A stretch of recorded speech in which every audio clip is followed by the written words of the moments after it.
tertúlia. Meu boa tarde a todos e todas. Hoje é dia 17 de junho de 2013, é uma segunda-feira. Nosso verbete de número 2691. São 5 páginas, 47 logias e 17 máximos. O tema do verbete é a holocoerência individual e a especialidade autocoerenciologia, redigido pela professora Marilene Raganin, nossa neoverbetógrafa de hoje. Bom, em definologia, a holocoerência individual é a qualidade, condição ou estado de coerência da consciência consigo própria em todas as manifestações autopensênicas e na convivialidade, sendo a mesma personalidade cosmoética em qualquer conjuntura e dimensão consciencial. Em pensenologia, eu destaco o autodomínio pensênico, a linearidade da autopensenização.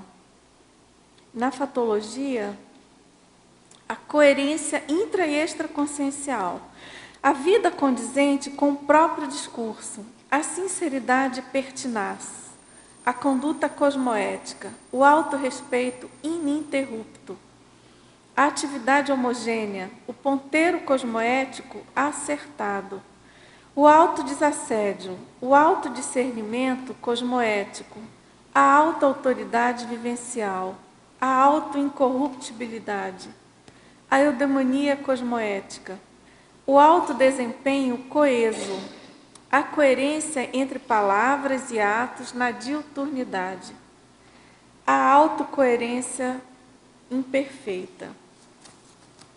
Na parafatologia, a autovivência do estado vibracional profilático, a sinalética energética e parapsíquica pessoal atuante, a autocoerência multidimensional permanente.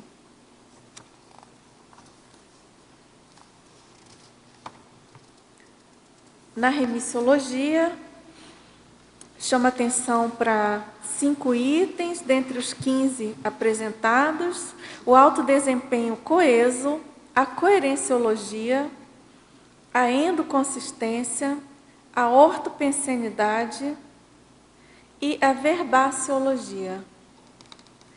Na frase enfática, nós temos a holocoerência individual inicia no alinhamento sistêmico dos pontos de vista e caminha para a uniformidade teática da hiperacuidade, senso de equanimidade, assistencialidade e cosmoética. Na questionologia, no teste de avaliação pessoal da escala de 1 a 5, em qual nível de holocoerência você se situa? Mantém a automotivação linear para encarar o desafio de aumentar a holocoerência individual? Na bibliografia específica, tem 2 fontes citadas, tá certo? Pessoal, eu queria também ler aqui a mega-análise feita pelo professor João Paulo. Então, em termos desse verbete de hoje, nós temos equilíbrio, harmonia, inteireza, ortotes, congruência, unissonância, autocorreção, autoverbação, incorruptibilidade, responsabilidade, fidedignidade, linearidade, autenticidade, autodiscernimento, autointencionologia, autocoerenciologia, ortopensenologia, holomaturologia, cosmoeticologia e principiologia. Eu queria fazer um aviso que a gente tem feito desde sexta-feira, que é sobre um convite. Não sei se vocês sabem, dentro do projeto Tudo de Cor, a revitalização do tertuliário, que é um projeto da Coral, né? Então, em nome do CAEC, do tertuliário, da Coral Tintas e da Arte Tintas, a gente convida vocês para a solenidade de entrega do tertuliário Anfiteatro das Tertúlias Conscienciológicas, revitalizado pelo projeto Tudo de Cor da Coral. Não sei se vocês lembram que o tertuliário já estava desbotadinho em função de tantas verpões emanadas, né? Então, foi feito esse projeto, ele foi todo repintado, está bem reluzente. Então, essa solenidade vai acontecer sexta-feira, dia 21 de junho, às 14h30, estão todos convidados. Provavelmente o prefeito também vai comparecer, então é importante a presença de todos vocês aí para prestigiar os nossos patrocinadores aí do projeto, tá certo? Também em relação a dados, a pontuações, eu queria lembrar vocês, eu já falei aqui na semana passada, mas eu queria lembrar vocês essa questão do legado do professor Valdo, né? Da enciclopédia, do tertuliário, do jeito que está, todo organizado, otimizado, e dessa nova maneira de condução das tertúlias, tá certo? Então, para quem não lembra, para quem não viu, no dia 7 de junho de 2013, junto aqui na tertúlia da tarde, o professor Valdo distribuiu um verbete do dicionário de argumentos da Conscienciologia, que é o Legadologia. Não sei se vocês já viram, mas eu só queria chamar a atenção que eu acho que a gente não pode esquecer de modo algum esquecer desse verbete, porque ele diz respeito muito à nossa participação diária, tanto como teletertuliano, quanto como verbetógrafo, e mesmo, claro, vocês aqui presentes, né? Então, ele fala justamente da questão da visita, né, da Serenona Monja, quando ele coloca que, então, às 3h15 de silenciosa madrugada, sentia a presença da Serenona de cognome Monja, que telepatizou. Em toda a história humana, nenhuma consciência, inclusive essas que você chama de serenões, chegou a deixar o legado do corpus de conhecimentos multidimensionais da Conscienciologia para a humanidade. Olhe suas responsabilidades pessoais no contexto desse empreendimento com seus voluntários. Mas, no final, naquela parte complementum do DAC, ele coloca em relação à voluntariologia. A partir do exposto, surge a interrogação, 2 pontos. Por que a Serenona lembrou do fato crítico? Tal lembrança não é mais colocar o carro adiante dos bois? Importa considerar ainda, sou apenas um pré-serenão. Nesse ponto, reforço e reitero a convocação franca aos voluntários da Conscienciologia para ajudarem com o empenho máximo possível na consecução desse empreendimento em andamento envolvendo todos nós no âmbito da REURBEX. Daí a solicitação fraterna para alcançarmos, no mínimo, 500 verbetógrafos coautores da enciclopédia da Conscienciologia. Tá certo? Então, no adendo, né, ele coloca na intercomunicologia, precisa dividir a tarefa o mais apropriadamente, as responsabilidades com todos os intermissivistas. Essa seria a essência ou olho do furacão da mensagem da Serenona? Então, é interessante que antes de ter esse verbete, essa fala, né, essa mensagem do professor Valdo, ela aparece num jornal, se eu não me engano, da Apex, né? E numa entrevista com o professor Valdo, que ele coloca essa fala, né? Ele antecipou, foi logo que ocorreu. Na verdade, isso aconteceu em agosto. Essa visita aconteceu em agosto de 2011. E a professora Rosa Nader, né, coordenadora do programa Verbetografia, ela sempre leu essas palavras do professor Valdo da entrevista. Desde que foi publicada no início do curso, ela lê, aliás, para a turma, né, iniciante, justamente para chamar a atenção da nossa responsabilidade. E aí, eu acho que nesse momento, né,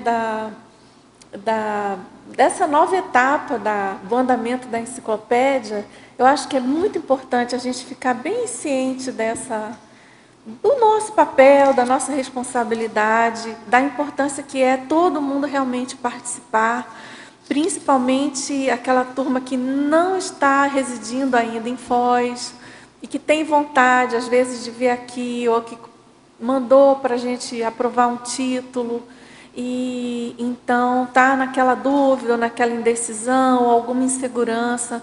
Então, hoje, assim, pela pré-IC de verbetografia, a gente tem aí a maioria aqui presente, né?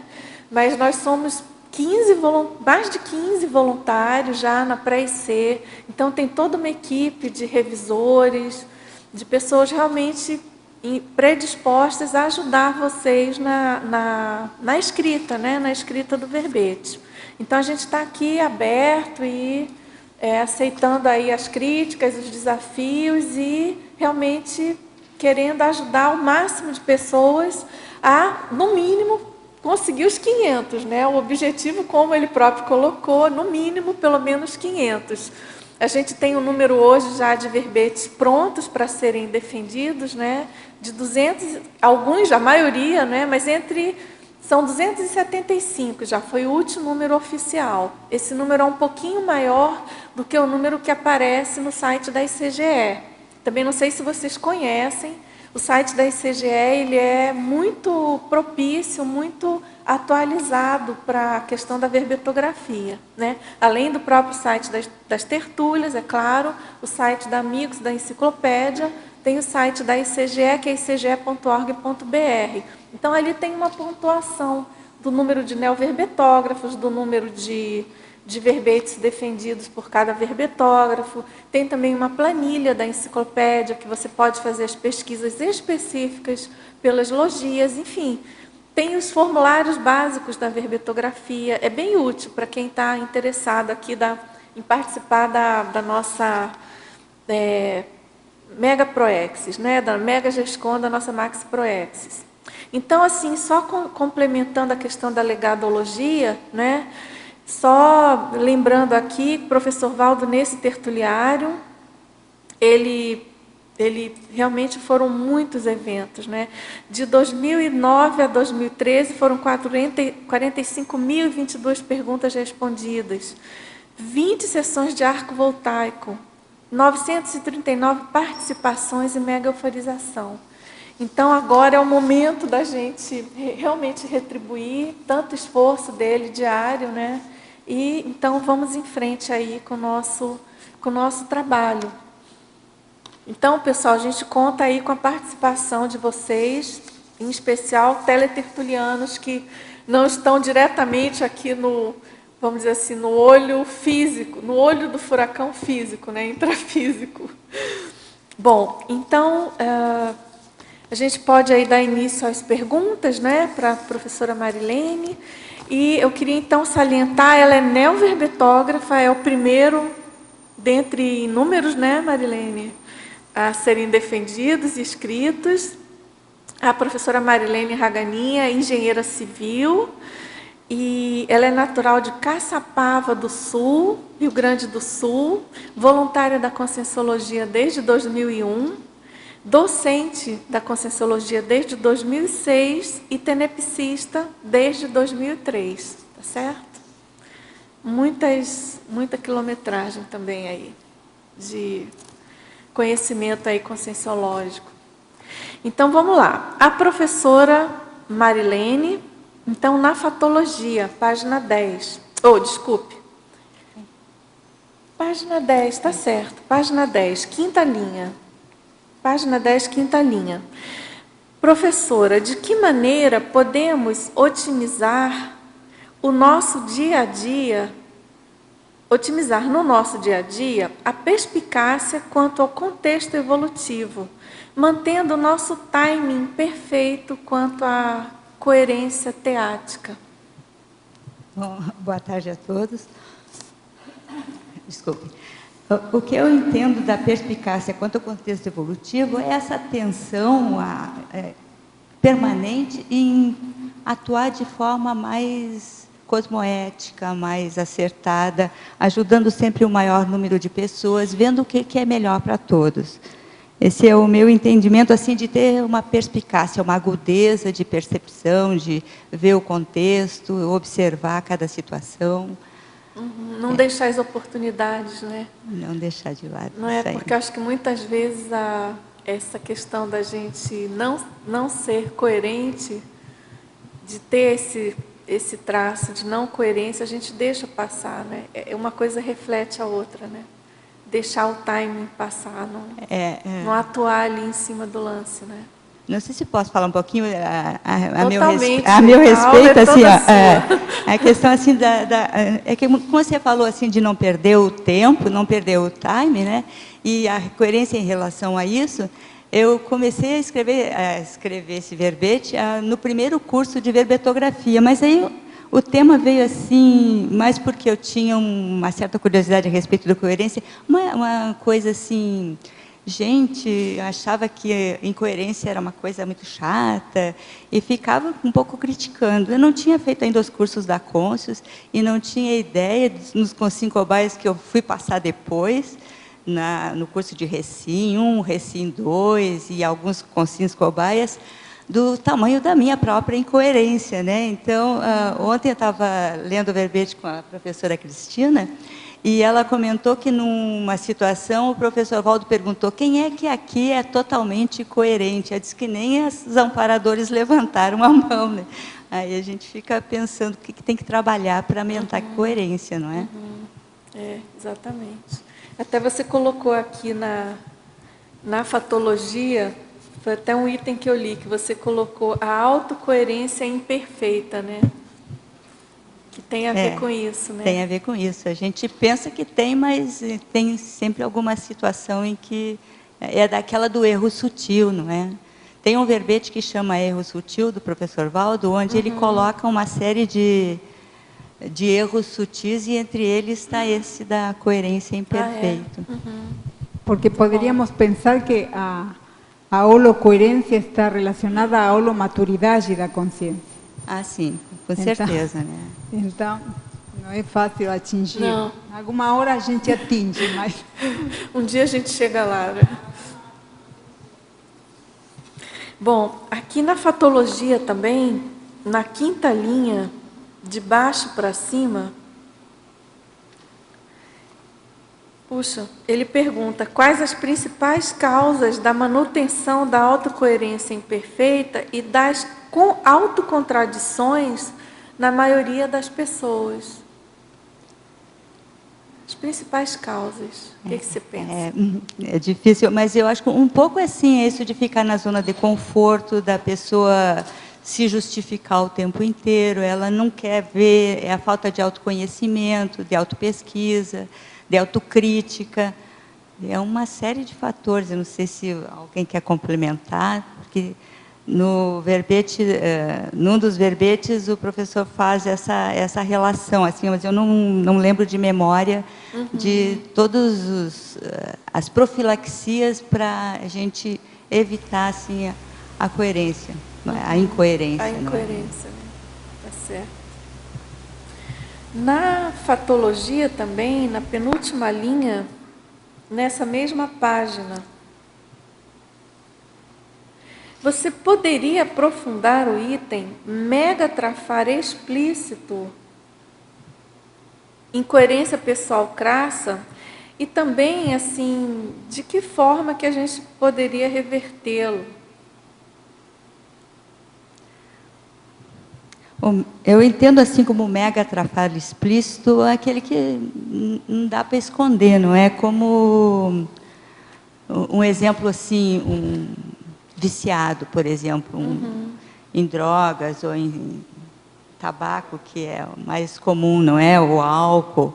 Então a pessoa tem aquele vício, tem aquele mega atrapalho, ele é explícito porque prejudica a saúde, prejudica a PROEX, prejudica tudo, mas a pessoa continua fazendo aquilo e sempre achando assim uma desculpa. Então, o autoimperdoamento, no meu entender, seria uma forma de reverter, né? De fazer autocrítica e procurar corrigir isso aí.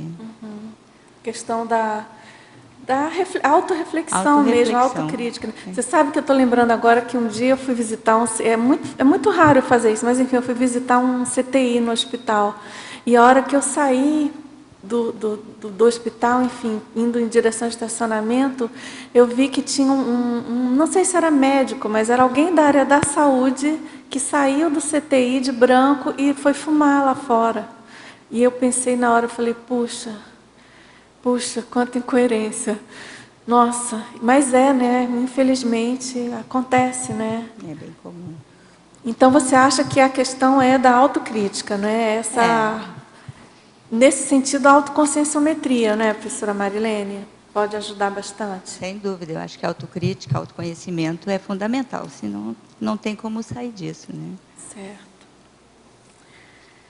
Aqui também, na página 11, segunda linha, ele está pedindo se você poderia nos falar mais sobre a teoria de Festinger. E aí, entre parênteses, coerência cognitiva, interrogação, né?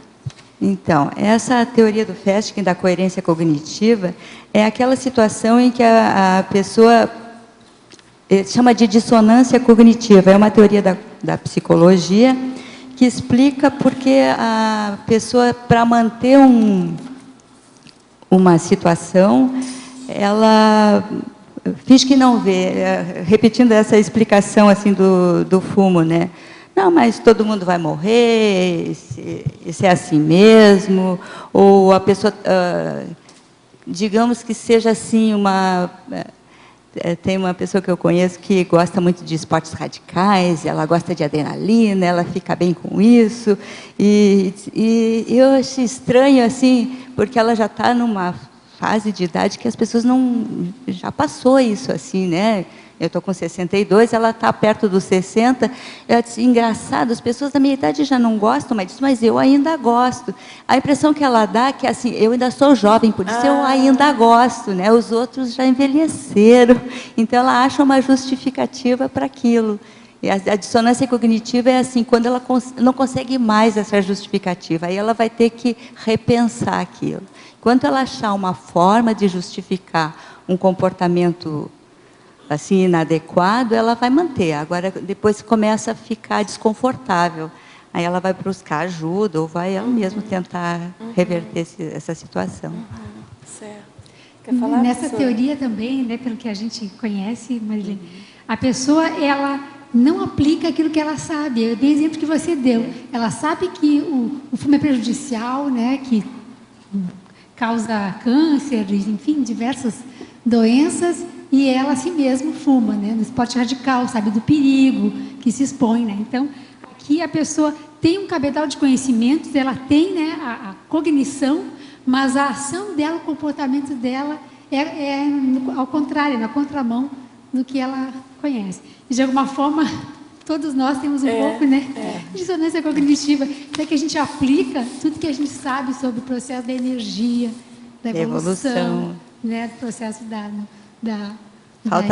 aplicação da intelectualidade, enfim, a gente, em algum nível, eu acho que todos nós temos um grau de dissonância cognitiva. Concordo com você aí na colocação do verbete. Falta verbação, né? Com certeza. Professora Marilene, em antagonismologia, na página 12, segunda linha, você pode expandir sobre o antagonismo, coerência experimental, incoerência teórica? Exatamente, realmente um antagonismo, né? A pessoa tem uma coerência, uma coisa é experimentar, comprovar, é o princípio da descrença, né? O seu exemplarismo. Outra coisa é ela ter uma teoria e ela ser completamente incoerente em relação àquilo que ela sabe, né? Eu entendo assim. Certo.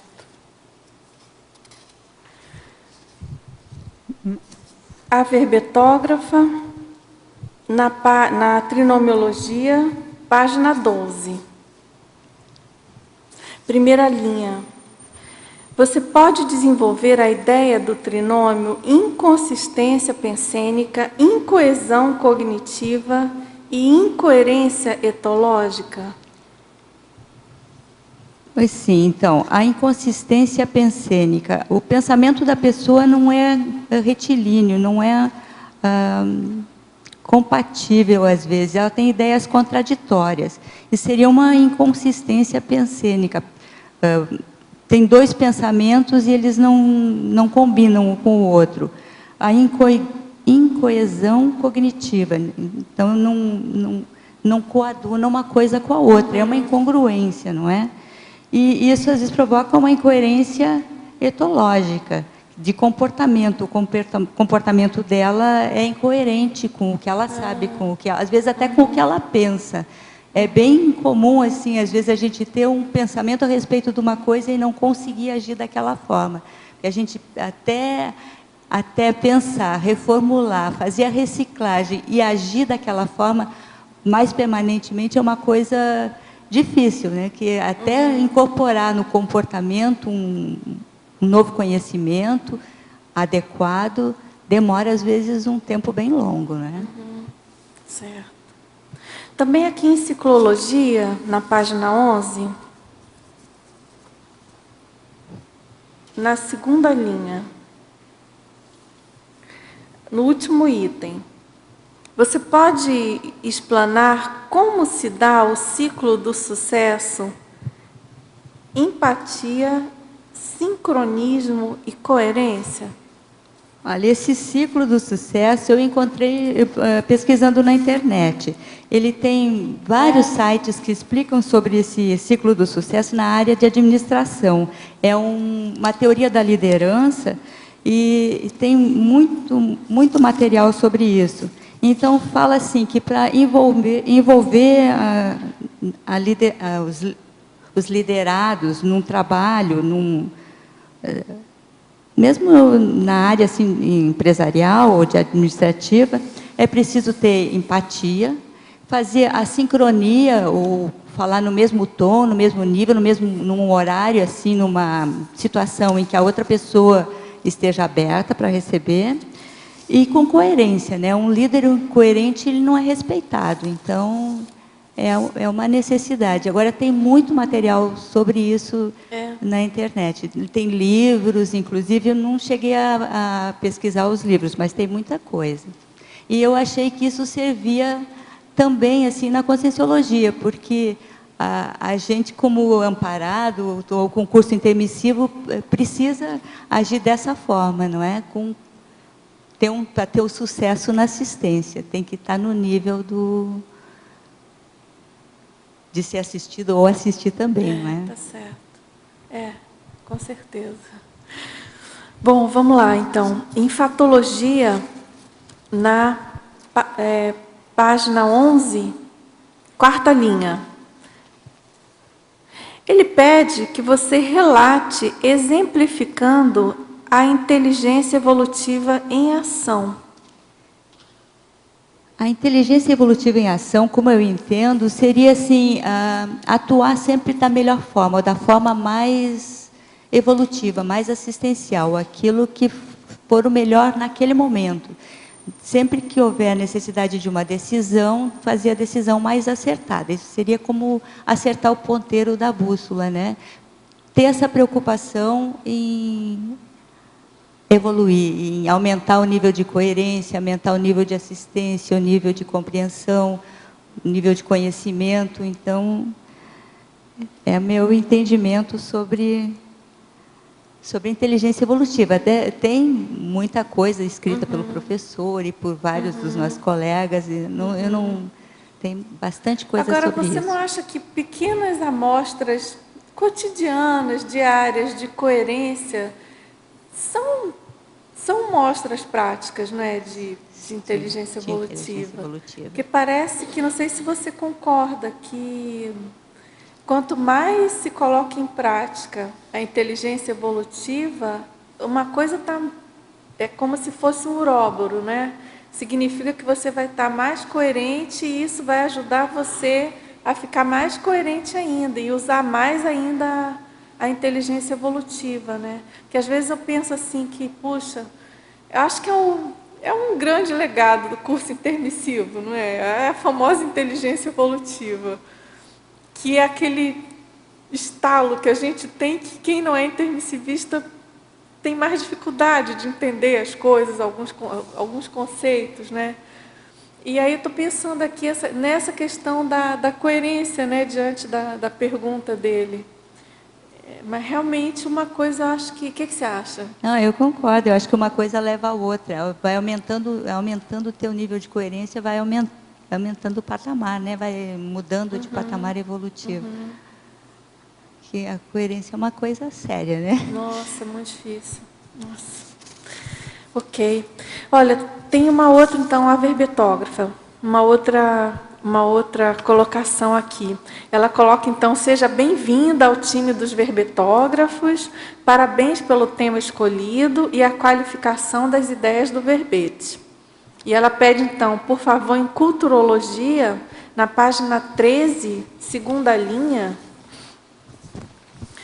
se você pode fornecer dicas sobre como fazer a troca da cultura patológica da autovitimização pela cultura da interassistencialidade.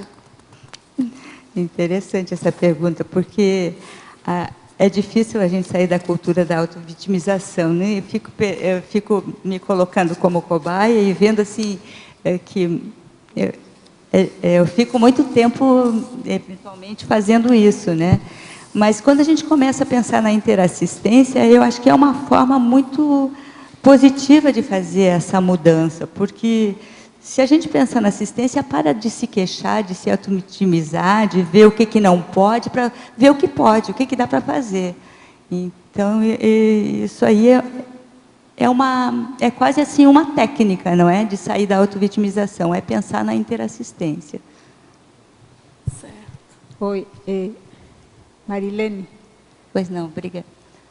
Queria te perguntar na página 11, na teoriologia, na penúltima linha, a teoria de sempre haver modo mais acertado de proceder.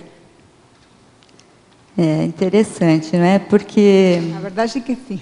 Soa bem, pelo menos. Realmente porque a gente tem várias formas de escolher, então, e sempre tem uma que é a melhor. O difícil, às vezes, é saber qual a melhor, né? Uma técnica que eu acho que é boa para escolher a melhor forma de agir seria ver quando assiste o maior número de pessoas, quando é mais assistencial. Não sei se tem outras formas assim de procurar a forma mais acertada de proceder, mas eu penso assim. Na verdade é que sim. Você pensa como? Eu pensava também que sempre que a assistência seja o mais ampla possível, o mais acertado que a pessoa pode fazer dentro do patamar que ela tem, né? E falando da autocoerência, eu lembro que uma vez eu perguntei ao professor Baldo, quando ainda não estava o tertuliário, que ele dava no Salão Verde, e ele disse para mim, a coerência é o último que se alcança, porque quando se fala de autocoerência, é autocoerência em tudo, aqui e nossa física. Então, essa coisa ficou para mim muito forte. Por isso, uno a holocoerência a holomaturidade. Mais uma coisa, você aqui coloca na fatologia, página 11, na terceira linha, a sustentação da responsabilidade proexológica. Que você pensa com respeito a isso? Como a consciência pode sustentar do melhor jeito a responsabilidade proexológica? Sim, assumir a proex, né? Se a pessoa tem curso intermissivo e está consciente disso, tem uma responsabilidade de alcançar o objetivo. E sustentar isso, às vezes, é complicado, né? Porque, eventualmente, dá vontade de fugir, não é? Então, já aconteceu diversas vezes, até comigo. Disse, não, acho que eu vou para casa, agora quero criar galinha, não quero mais fazer nada disso aqui, né? Então, sustentar, bancar as ideias da conscienciologia tem que ter um pouco de força, né? Tem. Certo. Quando você teve esses ímpetos, o que refreou você? O que fez você não tomar essas atitudes de criar galinha? Porque está aqui defendendo o seu verbete. Pois, olha, porque é assim, a gente tem o ímpeto de criar galinha, mas aí a gente consegue avançar um pouco no tempo e se imagina lá na frente criando galinha. Não dá Isso mais, não é né? pra Depois mim. que a gente conhece alguma coisa, não dá para andar para trás, né? Eu vejo assim, a minha mãe reclama muito, não, volta para Caçapava, vem para cá com a gente, fica aqui, o que está fazendo lá tão longe, né? Vem para cá, o que é bom? Eu digo, não, mãe, não dá, para frente é que se anda, né? Já tinha uma música que falava isso, não dá para a gente andar para trás. Depois que chegou num patamar, a gente não tem como voltar. É muito, acho que, não sei se alguém consegue, não conseguia ainda. Né? Mas eu fico imaginando que deve ter uns amparadores de plantão, até eles desistirem de plantão, nesses momentos das nossas atividades fora da Proexis, né? Eu me lembro... Eu era, vocês já devem saber, eu sou arquiteta e tudo, mas enfim, já mexi muito com coisa de arte. E teve uma época que eu fazia cerâmica, eu era boa ceramista.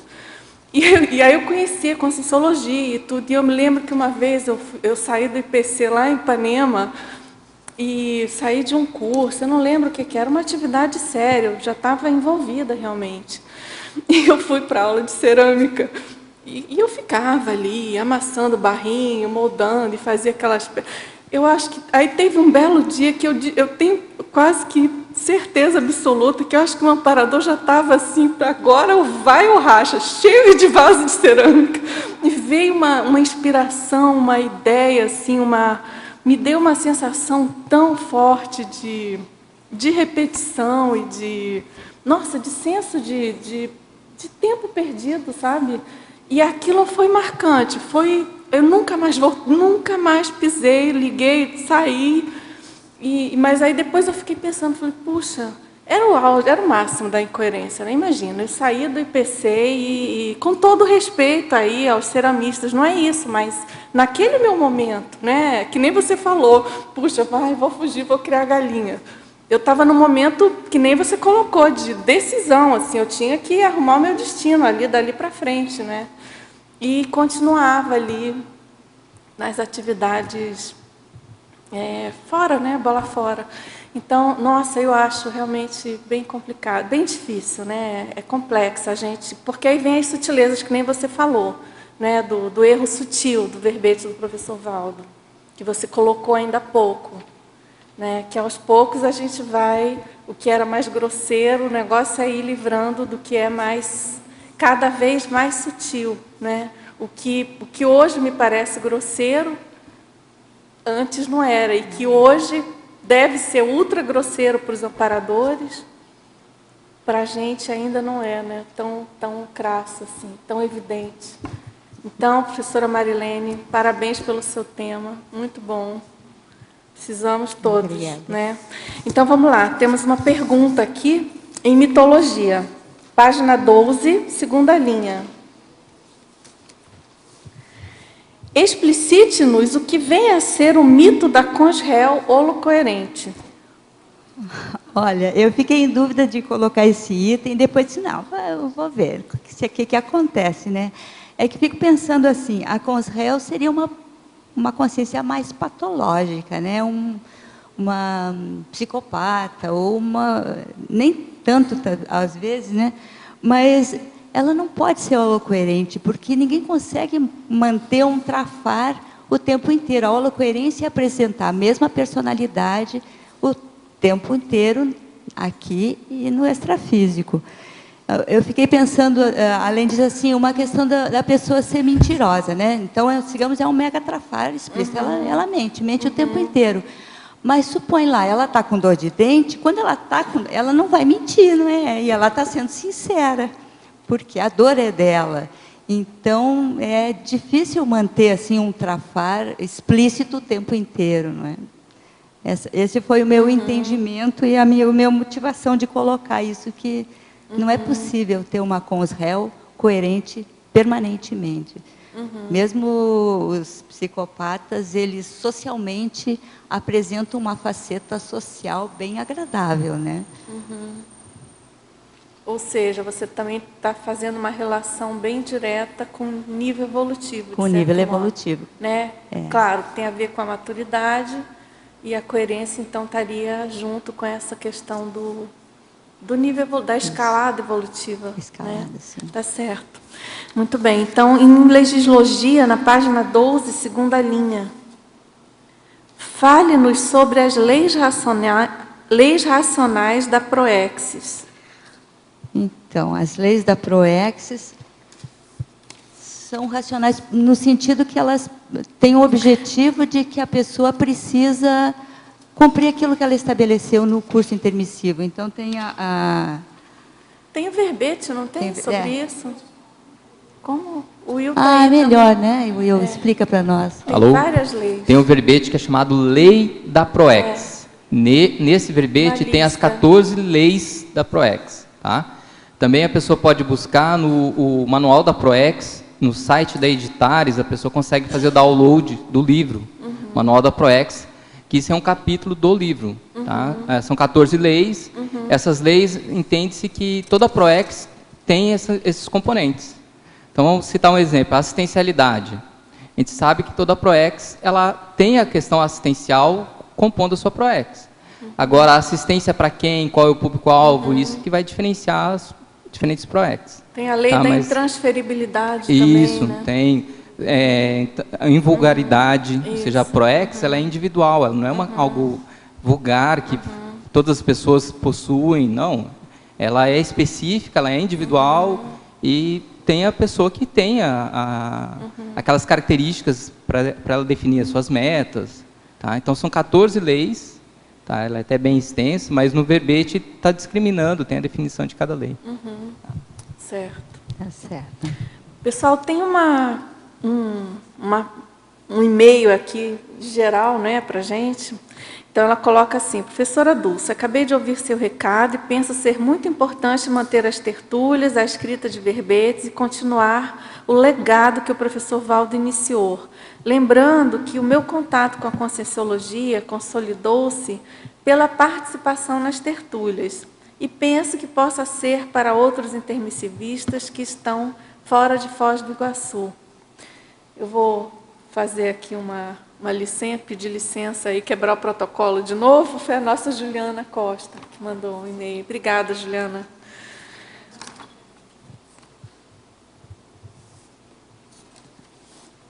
Pode falar.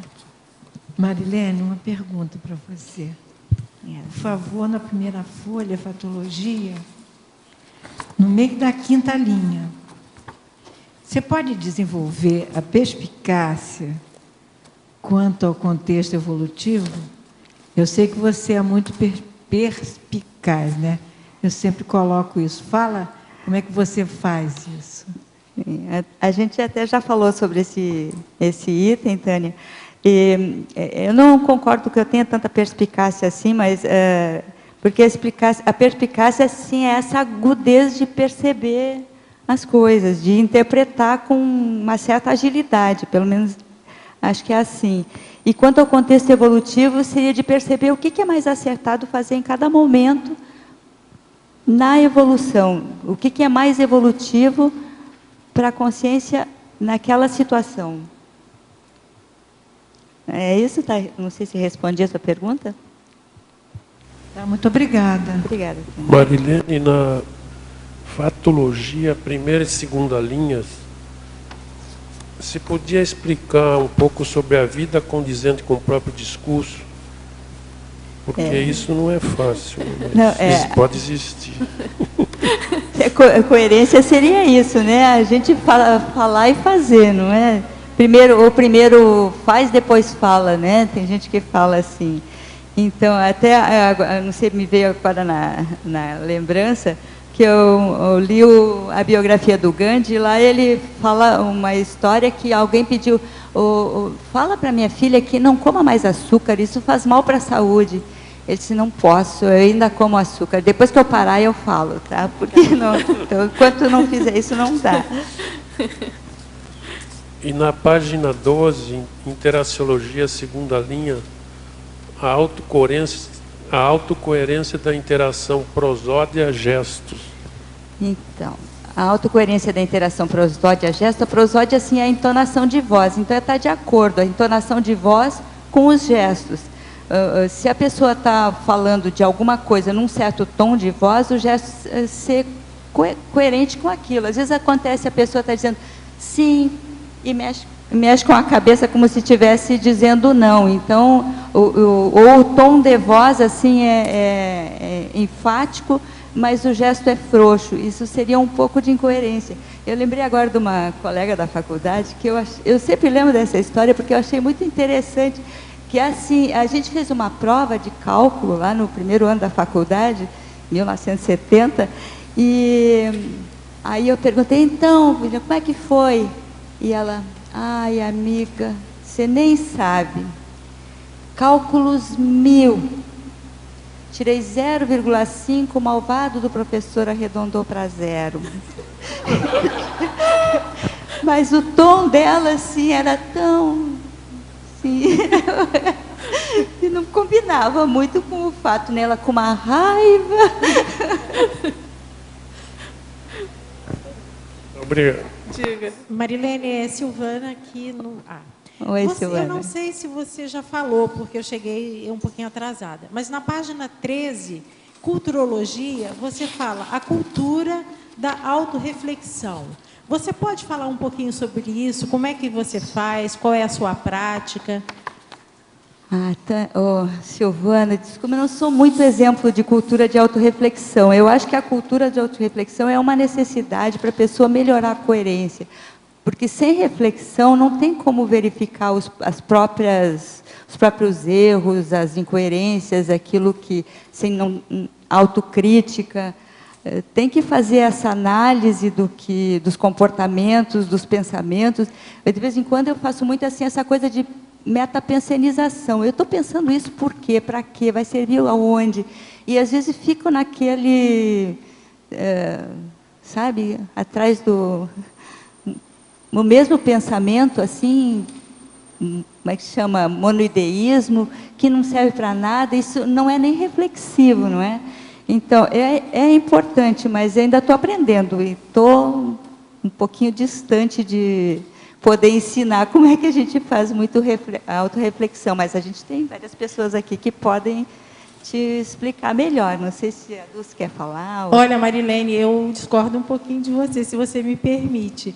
Sabe por quê? Assim, a gente conversa bastante e tem vezes que eu troco alguma coisa com ela, eu falo uma coisa, ela me vem com uma coisa assim de uma autorreflexão, sabe? Aí eu falo assim, putz, por que eu não fiz assim, né? Por que eu não agi assim?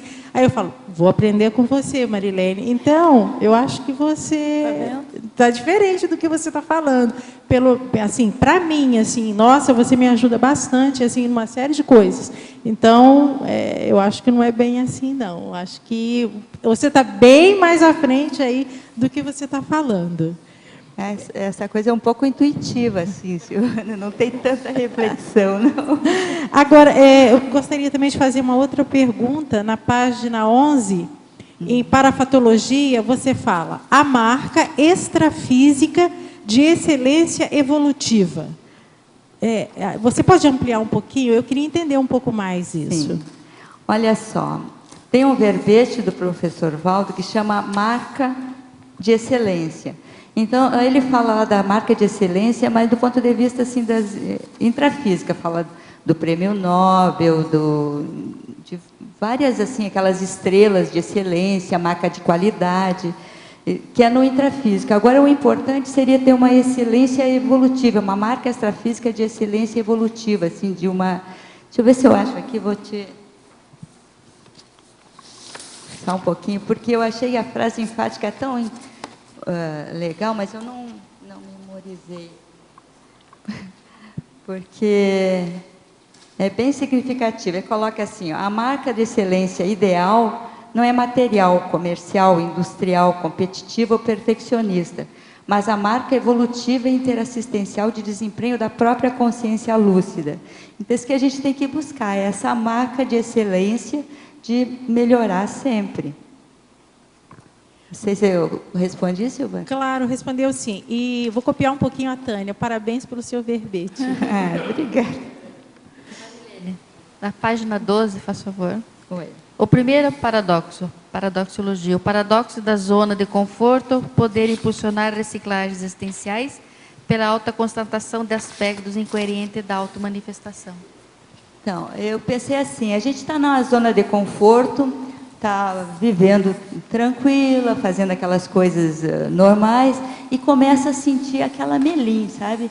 De que não está muito de acordo, está tudo bem, está tudo andando sem problemas, aparentemente não tem nada, a gente está na zona de conforto. Mas essa zona de conforto pode produzir um pouco essa melinha. Agora, tem aquela zona de conforto que ela é positiva, homeostática, se é aquela do motivação, trabalho, lazer. Então, se a pessoa está nessa zona, mas sempre tem um certo desequilíbrio que provoca um impulso para frente, não é? Não sei se... Entendi. Deu para entender. Entendi. Obrigada. Gostaria que você falasse um pouco sobre como é que tu distingue o conceito de holocoerência da coerência. O que tu viste de diferente entre esses dois conceitos que te levou a escrever sobre a holocoerência? E, assim, abordando essa questão de holocoerência como um tema homeostático e a coerência, será que ela poderia ser patológica em algum momento? Como que tu entende esses dois conceitos, nesse sentido? Nesse sentido. Eu encontrei esse título de verbete lá no verbete do professor Valdo, que chama Coerenciologia. Aliás, foi o primeiro verbete que eu assisti o professor expondo. Quando eu estive aqui em Foz do Iguaçu, acho que foi em 2005, ele estava apresentando esse verbete e fazia uma comparação, dizendo assim, que a gente, quando estuda um tema, tem que comparar aquele tema com tudo. Então, é a coerência e a formiga, a coerência e a estrela. E eu ficava assim, eu nunca pensei isso de ficar pegando um tema e comparando com tudo. E eu pensei, depois assim, tanto que eu fiquei tanto tempo para escrever, porque eu não conseguia entender muito o que era a holocoerência. Assim, aí eu penso assim, bom, a coerência num sentido mais restrito, a pessoa pode ser coerente com o trafar. Ela pode, particularmente com aquele trafar, se ela é mentirosa, ela vai mentir, então ela está sendo coerente com aquilo. Mas ela não pode fazer aquilo o tempo inteiro, não pode ser holo. O holo é a coerência homeostática, assim, no todo. Não sei se entende assim também, se tem alguma ideia diferente que possa explicar melhor. Quer falar, Dulce? Não, eu acho que tá ok, acho que ficou claro, né? Não sei se a Cristina quer complementar. Porque existe um dizer ou um pensamento que às vezes as pessoas têm que dizer assim, não, mas o bandido, o criminoso, dentro daquela organização dele no crime, ele é coerente. Então tem pessoas que falam isso. Né? E aí é que eu queria entender o teu ponto de vista, se isso tu considera coerência ou não, por exemplo, se existe uma coerência patológica dentro de um processo patológico. Porque a holocoerência é sempre homeostática, é evidente, né? Agora, essa coerência, aí eu estou levantando até para debate. Então, essa coerência, ela poderia ser em algum momento patológica? Eu imagino que sim, não acho tenho também. muita... A pessoa pode ser coerente com a patologia dela numa certa situação. Né? Com o que pensa e com o que faz, né? Pontualmente, sim. Previsível, muitas vezes depende do perfil que ela tem, é previsível o que faz, o que pensa e o que faz. Eu acho também. E às vezes a gente vê, né, determinadas personalidades que você já, dentro disso que você está falando, a gente já espera um pouco aquele comportamento, né, da pessoa, mesmo sendo patológico, mas a gente já sabe que tem uma coerência, entre aspas, com aquele padrão, né? Eu acho que a pessoa, às vezes, tem uma ideia, uma premissa errada. E dentro daquela ideologia, vê o pessoal da religião. Sim. Eles têm uma premissa. Dentro daquela premissa, está aí os santos, né? Eles eram bastante coerentes dentro daquela premissa.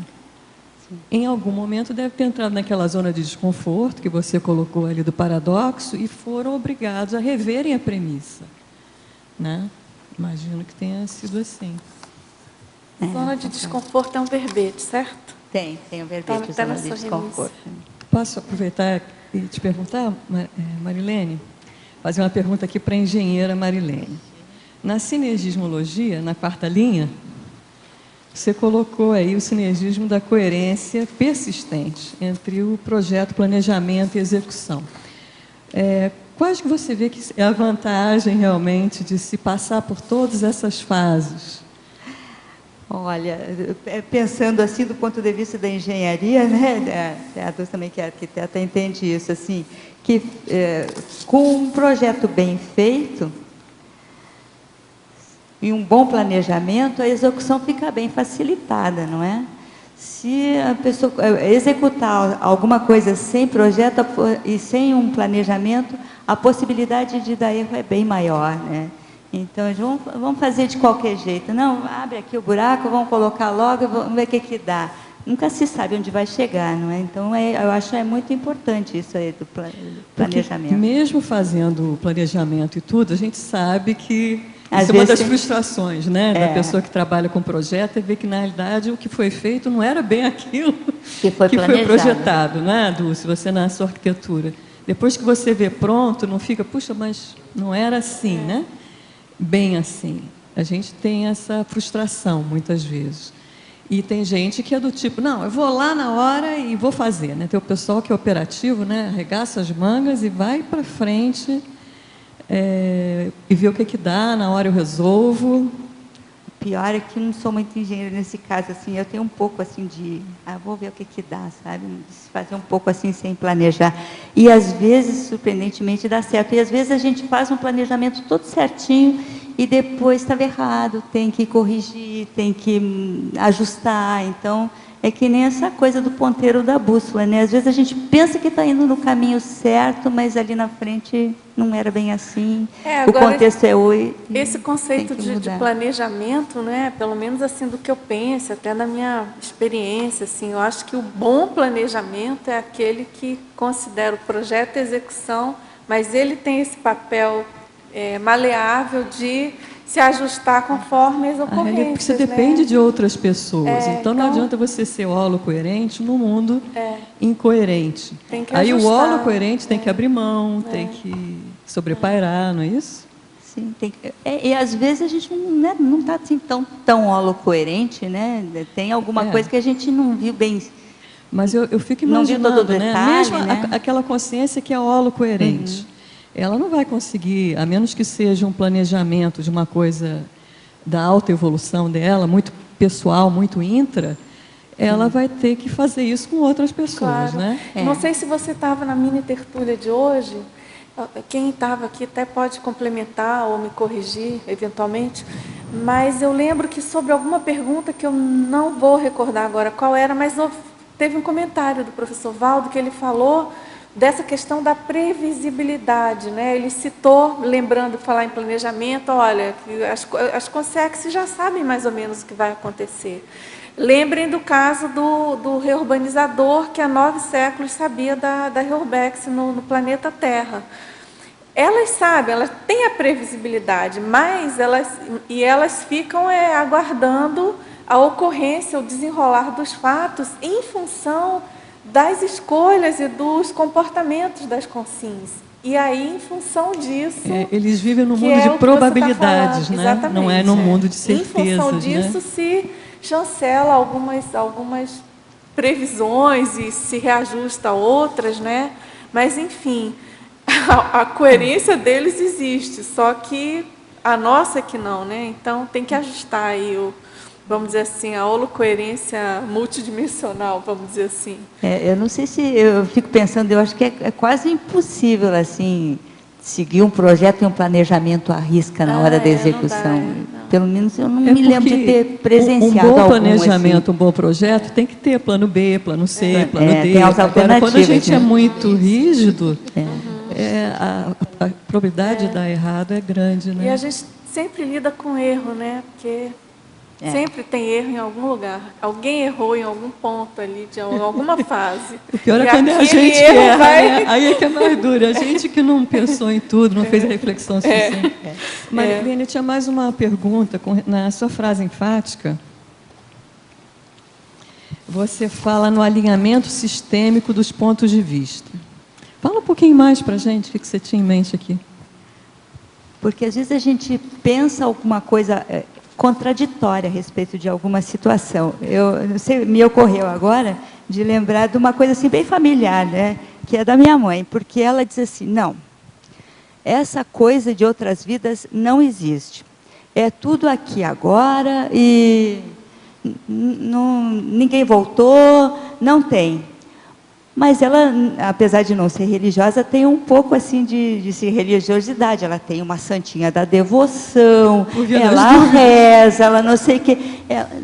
Aí eu fico pensando assim, eu brigo assim, pô, mas se não tem outra vida, se não tem nada além disso aqui, por que essa santinha aí? Para que rezar? Não é? Então, eu acho isso assim, alinhar o ponto de vista assim, nesse sentido mais simples.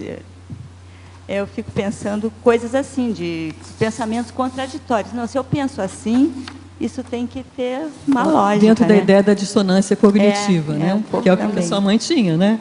Ah, tem, né? Ela não acreditava, vai que por via das dúvidas, deixa eu ter uma santinha aqui que eu posso estar errada, né? Certo. Obrigada. A verbetógrafa. Por favor, aprofundar em fatologia, página 10, segunda linha, sobre a sinceridade pertinaz. Sim, a sinceridade pertinaz. Antes a gente estava falando sobre isso, seria a sinceridade consistente, tenaz, assim, aquela permanente. A pessoa ser sempre sincera. Não precisa ser aquele super sincero que acaba dizendo coisas fora do contexto, tal, mas a ser sinceridade certa, na hora certa, no lugar certo, com as companhias certas. Essa assim é uma pertinente, né? Porque às vezes assim a sinceridade, a franqueza, ela nem sempre é correta, não é? Nem sempre é a mais assistencial. Então a gente tem que prestar atenção na sinceridade de ela ser pertinaz, consistente, mas com uma certa atenção para não fazer estupro evolutivo, para não desestabilizar outra pessoa, então acabar prejudicando mais do que ajudando, né? Certo. Em perfilologia, tem uma sugestão aqui para você colocar na masculinologia, feminologia, do item, o atacadista consciencial. Levar direito a atributos, posicionamentos, condutas e autopersonizações cosmoéticas demonstra autocoerência com a autoevoluciologia. O que você acha, Marilene? Você acha que cabe? Acho que cabe. Tem que... Vamos ver lá com os revisores, né? A gente anota e conversa depois. Depois, em paradoxologia, o mesmo Teletertuliano, na página 12, segunda linha, ele pede favor esclarecer o paradoxo da inautenticidade cosmoética. Esse paradoxo da inautenticidade cosmoética, eu encontrei lá no livro do professor Tony Muscoff, de autenticidade consciencial. Então, lá na página 146, ele fala essa questão da inautenticidade cosmoética. E dá como exemplo o amparador se transfigurando para fazer rapport com uma pessoa na hora de assistir. Então, ele está sendo inautêntico do ponto de vista da forma para ser autêntico do ponto de vista assistencial. Não sei se deu para entender. Certo.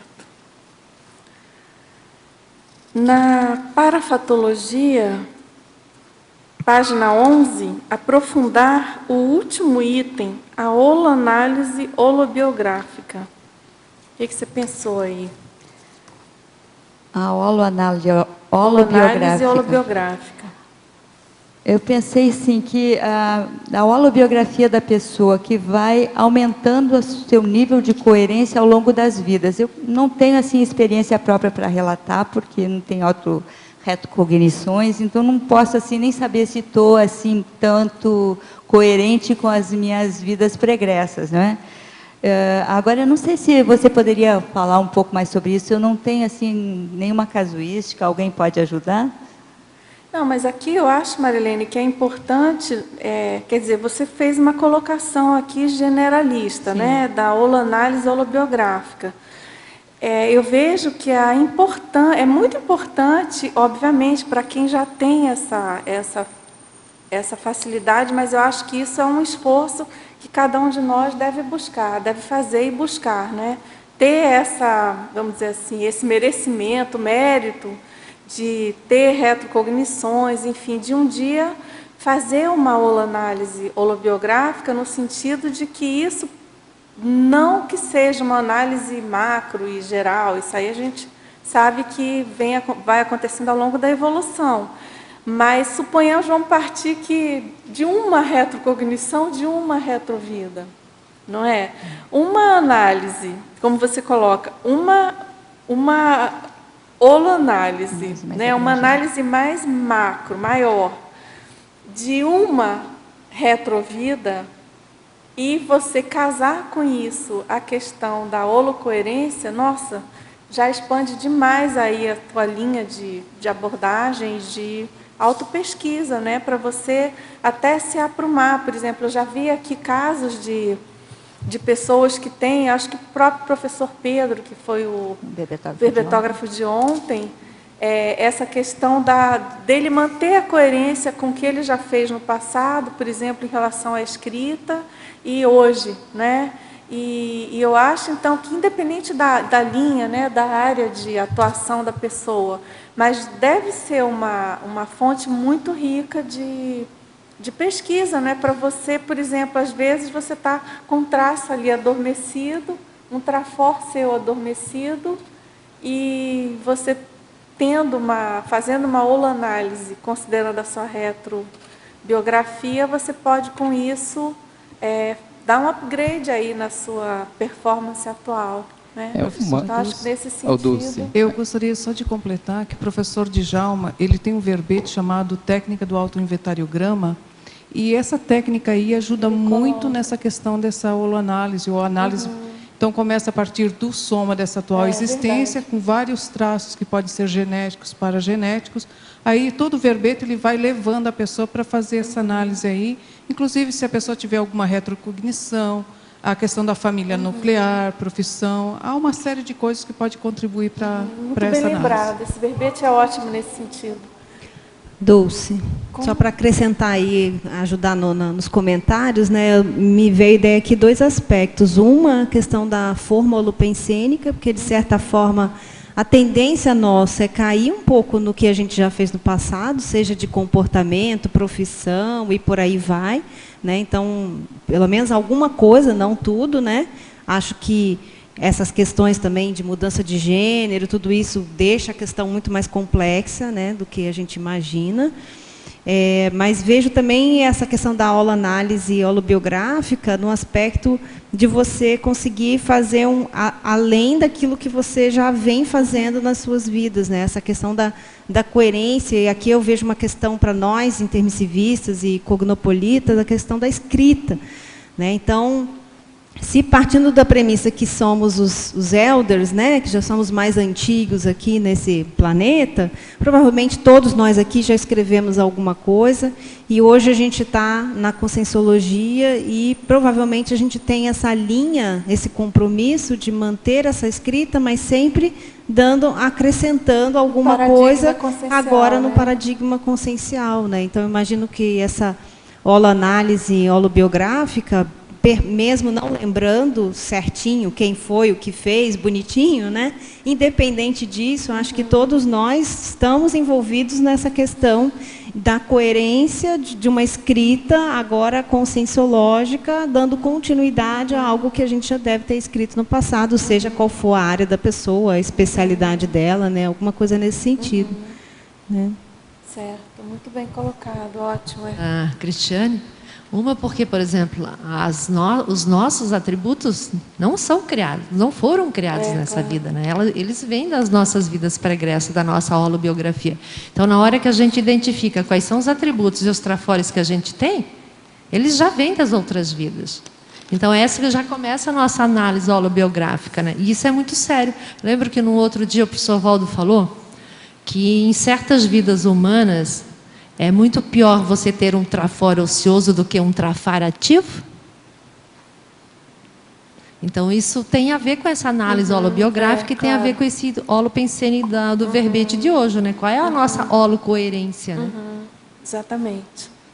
Certo? Obrigada. Quer falar mais alguma coisa? Não. Ok? Então, vamos à próxima. Então, enfatologia, na página 10, quarta linha. De baixo para cima. Sobre os delírios da interpretação. Poderia explicá-lo, por favor? Sim. Então, os delírios da interpretação, a gente entende assim como... A gente não tem todos os dados, está faltando variáveis, e aí interpreta de uma forma errada. Ou vê uma cena e faz uma interpretação, tem uma conclusão que não era a real. Não é? Então, isso acontece muito. A gente tem um do outro fato e conclui. Então, essa conclusão assim, rápida de situações levam a esses delírios de interpretação. Acontece uma coisa e a pessoa já conclui, não é? Decide logo e decide, às vezes, de uma forma errada, e no impulso. Aí, no caso, esses delírios de interpretação vão estar acentuando o comportamento incoerente, obviamente. Né? Ou seja, é bem importante a pessoa atentar para a correção na interpretação dos fatos e das ocorrências. E analisar mais. Analisar, né? tá certo. Em geral tem a ver também com o autoparapsiquismo, porque tem muito a ver. Parângulo, com certeza. E tem que ver a avaliação, porque não é somente o fato, são as energias, a captação do holopensene extrafísico. Certo. São várias coisas que a consciência tem em conta para poder avaliar bem ou não. Depende sua situação. Certo. Marilene. Desenvolvimento autoparapsíquico. Marilene, na página 12, tem duas síndromes, né? Na sindromologia, as últimas duas síndromes, né? Que acho que você é um exemplo, né? Defendendo o verbete aí, exemplo de superação dessas duas síndromes, né? A profilaxia da síndrome da insegurança impedindo a autoexposição e a prevenção da síndrome da procrastinação. Você poderia comentar como é que foi que você trabalhou isso? É bem o caso, né, Keiko? Porque, assim, essa insegurança quanto à autoexposição é uma coisa assim que permeia a minha vida, né? E eu gosto de comentar que tinha uma tia que falava assim, o bom da gente ficar velho é que quando a gente fica velho, a gente fica sem vergonha, a gente diz tudo que a gente pensa e a gente fica autêntico. Aí eu fiquei velha e não conseguia me sentir sem vergonha. Eu digo, mas ela me enganou. Não é possível, né? Porque eu fico assim sempre encabulada. Gente, eu vou falar, não vai fazer certo, vai ser errado. Essa dúvida toda. Para estar aqui hoje foi o meu filho, semana passada, esteve aqui e eu comentei que estava com verbete aprovado. E disse, mãe, para tu ir lá, só se tiver um buraco, assim, sabe assim, um buraco assim, tiver um problema na agenda, né? Como eu estou fazendo o agendamento e tem um problema na agenda e eu fico assim ansiosa para resolver e fico procurando o verbetógrafo. E ontem eu andei atrás da Mi desesperada, querendo que ela estivesse aqui hoje no meu lugar. A Mi sumiu, então, Mi sumiu. E assim, como agendadora, eu não posso deixar, eu não posso agendar ela sem falar. E eu estou com o verbete aprovado. Seria muita incoerência da minha parte não assumir. Então, assim, eu aceitei assim mais por... Autoencantamento. Autoencantamento. Exatamente, Pessoal, para quem não sabe, né, não sei se vocês entenderam, se ficou bem claro, a Marilene é a pessoa responsável pelos agendamentos dos verbetes. Então, sempre que você tem o verbete pronto, já foi revisado e já foi liberado para publicação, a Marilene vai entrar em contato, ela que entra em contato e faz o agendamento para ver o melhor dia. Então, realmente foi um super autoencantamento, perfeito. Os amparadores, como o professor Valdo sempre fala, não dão ponto sem nota, certo? Foi danado. Essa brecha foi muito pertinente, muito bom. Porque assim, antes de encaminhar a última vez o verbete, eu disse para a Rosa, eu só quero defender em julho, tá? Então eu não vou mandar agora. Ela disse, não, manda assim, não tem problema. Sabe, tu falar com aquela pessoa, tá, a Marilene Ragani, ela que agenda, ela vai agendar para quando ela quiser. Aí, aconteceu isso, né? Tá certo. Vamos lá. Professora Marilene, a holocoerência, com a consequente eliminação de fissuras e conflitos íntimos, não seria a base da serenologia? Não caberia inserir o Homo sapiens sereníssimos na hominologia? Na página 13. O que você acha, Marilene? Olha, acho que sim, acho que dá para... Porque, inclusive, assim, na exemplologia, a gente coloca que... como uma maxi-holocoerência individual, seria o serenão, né? Essa consciência miriaédrica convergindo os milhares de atributos desenvolvidos, né? Eu acho que é pertinente, sim. A gente vai conversar com o pessoal, então.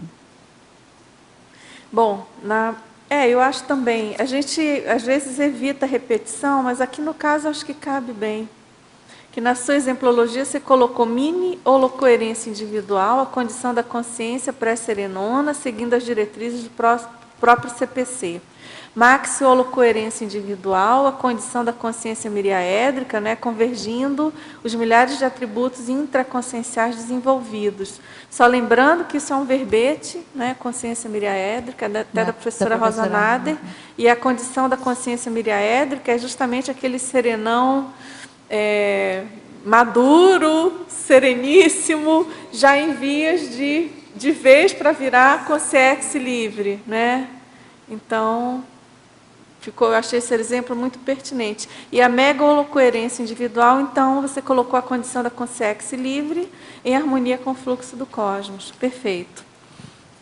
Mas, enfim, vamos lá. Na frase enfática, é o mesmo teletertuliano, ele pede que você poderia explicar melhor o que entende pelo alinhamento sistêmico dos pontos de vista. Você já respondeu para ela, mas explica de novo, comenta para ele. Obrigado e parabéns pelo verbete. Obrigada. Então, eu já comentei essa questão do alinhamento sistêmico dos pontos de vista, e que a gente, às vezes, tem pontos de vista contraditórios a respeito de algumas coisas. Outro exemplo que me ocorreu agora é daquele religioso que é absolutamente contra o aborto, mas a favor da pena de morte. Então, é uma coisa completamente incoerente, né? São pontos de vista desalinhados da mesma pessoa. Então, quando a pessoa consegue fazer esse alinhamento, eu acho que é o início, princípio do começo da holocoerência, né? Certo. Agora aqui, professora Marilene, puxa, hoje é dia dos parabéns. Parabéns pelo verbete. E favor ampliar a megapensenologia, página 10. Coerência CPC vivenciado. Sim, se o CPC é feito pela própria pessoa, ela estabelece as regras para cumprir. Então, a coerência é cumprir o próprio CPC. Se a própria pessoa estabeleceu as regras, ela deveria, pelo menos, cumprir. nem sempre é fácil, né? Às vezes a gente estabelece um CPC, eu terminei de fazer o meu CPC esse ano, e estabeleci lá um elenco de umas 4 ou 5 diretrizes para seguir, e eu não estou dizendo que eu consigo seguir 100%, mas estou passando dos 51, que é o mínimo, não é? Então, acho que isso, não sei se eu expliquei, mas é o que deu para entender como CPC vivenciado. Se a gente mesmo estabeleceu as regras, por que não cumprir, né? Só que às vezes a gente estabelece uma regra acima da condição do momento, ou consegue executar num momento, no seguinte tem um certo deslize, mas depois é recuperar, né? Como na dieta, né? Bom, hoje eu não consegui, mas amanhã vamos de novo, né? Certo. Bom, tem outra pergunta aqui. Ela quer saber se você encontrou relação entre holocoerência individual e a engenharia. Gente, eu nunca pensei nisso. É o pensamento lógico que está falando aqui. Oi?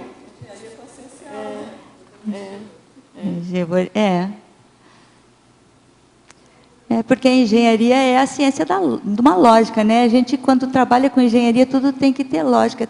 Por isso que a incoerência é uma coisa que, de uma certa forma, para o engenheiro incomoda, né?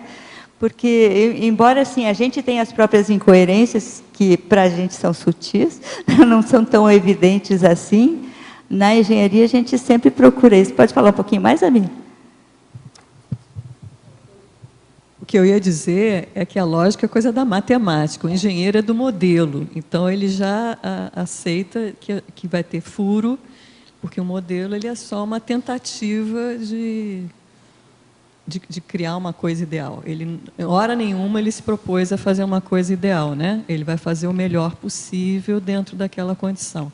Então, o engenheiro é muito mais pragmático em confronto ao matemático, um filósofo, que são muito mais teóricos, né? Isso não seria, então, Marilene, uma questão de reengenharia autoeducativa? Porque a conscienciologia faz a proposta da autorreeducação consciencial. O engenheiro, como disse a mim, ele trabalha com modelos eficientes, né? Que tenham eficácia. Então, no nosso caso, nós que estamos aí desenvolvendo a inteligência evolutiva, nós também temos que ser engenheiros do processo dessa reengenharia, desse novo modelo, esse novo paradigma que tem que ser aplicado coerentemente. Poderia ser por aí? Eu acho que sim. Eu estava lembrando agora que na engenharia a gente fala assim, o projeto é o melhor que se pode, porque a gente nunca consegue fazer perfeito, porque sempre tem alguma alternativa melhor que aquela. E na evolução também, sempre tem uma forma melhor de agir. A gente tem que estar sempre procurando o que é melhor, mas não vai... Na engenharia a gente não consegue a perfeição, né? Marilene, perdão, desculpa. Eu entendo que a questão do projeto tem muito a ver também com a percepção de quem recebe. Existe uma relação direta entre o que é perfeito ou não, que também tem um pouco a ver com a interpretação da pessoa que recebe o projeto ou os projetos. Às vezes a gente quer fazer o melhor, acha que aquilo é o ideal, e a pessoa, quando recebe, às vezes, tem algum pulo, algum plus, algum aspecto a mais que poderia ser complementado pelo ponto de vista, não do cliente, mas às vezes do amigo, do companheiro, do familiar, ou do parente, ou do grupo que a pessoa trabalha ou se relaciona diretamente. Então, eu acho realmente, por mais que a gente tenha esmero, e fica o mais técnico possível, tem esse detalhe aí do ajuste que tem muito a ver também com a personalidade de cada um. É um pouco o que eu entendo. E aí, aproveitando o microfone, eu queria também te fazer uma pergunta sobre o teu verbete na culturologia.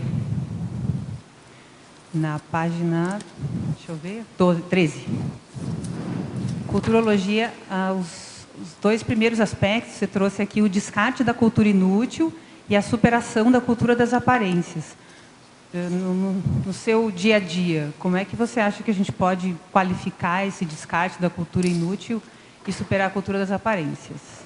Então, a cultura inútil é aquela que não tem muito proveito para evolutivo, né? Então, a pessoa lê tudo a respeito de alguma coisa que não vai melhorar Ela em nada, não está me ocorrendo um exemplo agora assim de cultura inútil, mas ler fotonovela, por exemplo, é uma cultura inútil. Ou que também é uma cultura das aparências, né? As duas coisas. Tá ótimo. E aqui também você fala logo depois da substituição da pasmaceira pela cultura da crise de crescimento produtiva. Isso teria a ver com os nossos aspectos aqui? Não sei se você pensou alguma outra coisa além disso. Porque sair da pasmaceira para a crise de crescimento é a necessidade, né? A gente está lá numa pasmaceira, parece que está tudo bem, aí de repente tem que enfrentar alguma situação assim que não estava muito prevista. E isso é bom porque acaba dando um impulso para fazer aquela reciclagem necessária, né? Beleza, obrigada então. Marilene, para a mesma teletertuliana que deu os parabéns e fez aquelas 2 últimas perguntas, ela está perguntando qual será o tema do próximo verbete. Já tem, né, Marilene? Pois é assim, a Rosa disse que o que me deu coragem de encaminhar esse verbete foi o verbete que eu disse, não, Rosa, esse da aula coerência eu nunca vou ter coragem de defender. Então eu vou propor um outro, que chama assim, Calma e Coragem. Aí eu comecei a estudar o Calma e Coragem e concluí o aula coerência. Eu disse, bom, então a Calma e Coragem deu para concluir esse aí. O binômio Calma e Coragem. Ficou bom, né? Vamos lá. Professora Marilene, em Crescendologia, na página 12, primeira linha, poderia ampliar o crescendo patológico, incoerência intrafísica, frustração extrafísica? Então, não parece assim meio evidente? Se a gente está em coerência aqui no intrafísico, fazendo coisas assim, não evolutivas, né? Não... que te geram até insatisfação, não é? A Melinha é certa, né? É uma coisa assim... Eu não sei nem explicar, porque para mim, quando a gente acha assim, uma coisa assim tão evidente, a gente fica sem argumento para explicar. Eu não sei se alguém podia me ajudar nisso aqui. Não, Marilene, mas acho que essa própria questão... Você quer falar, Cristina? De fato, é bem claro, assim, se a pessoa não é coerente, não consegue fazer nas suas ações, no que fala, no que faz, né? Por exemplo, aquela pessoa que não tem verbação, fala uma coisa, faz outra, ela está destinada não só a ter Melim, como ter a Melex, depois da dessoma, que aí é a frustração, a mega frustração extrafísica, eu acho que é a Melex, né? Que seria o exemplo. Então, por isso que o ideal é procurar, quando está aqui, buscar, se tiver aquele sinalzinho de Melim, já ligar a antena e ver assim, o que está acontecendo, o que eu não estou deixando de fazer. Né? Porque qual é a incoerência que existe dentro das minhas ações. É assim que eu vejo a coisa. Obrigada, a verbetógrafa. Você poderia nos dizer de que maneira adaptar nossas neocoerências ao nosso grupo karma, que não acompanha os nossos raciocínios? Será que você teria assim, uma técnica, uma maneira de convidá-los a refletir sobre o assunto? Entendeu? Entendi. Assim, há muitos... colegas aqui, tem várias pessoas da família que participam da Conscienciologia, né? Na minha família não tem mais ninguém, eu sou única, né? E com muitas críticas de todos os lados. Alguns assim, acho muito interessante, mas é só interessante, não quer aprofundar, né? Outros dizem, não, essa coisa de múltiplas vidas, tal, isso assim é de gente que não suporta a finitude. A pessoa não aguenta pensar que ela é finita, ela é muito orgulhosa, então ela fica inventando essa coisa assim de multidimensionalidade, de múltiplas vidas, de seriex e tal. Eu não sei, assim, numa época, logo que a gente conhece a Conscienciologia, a gente fica empolgada e fica falando o tempo inteiro nisso e acaba assim que a pessoa da família que não está interessada fica incomodada com isso. Não dá mais para falar contigo, só vem com essas coisas aí, é chato, né? Então a gente acaba virando uma chata. Até que a gente consegue entender que cada um está no seu momento. Se eu estou com uma pessoa que tem outras ideias, eu vou falar dos assuntos dela. não dá para botar assim, goela abaixo nada, não. Aqui, sobre utilizar a coerência no cotidiano, como estavam falando há pouco, gostaria de complementar com uma postura coerente que é a do dois pontos. O que quero propagar no mundo?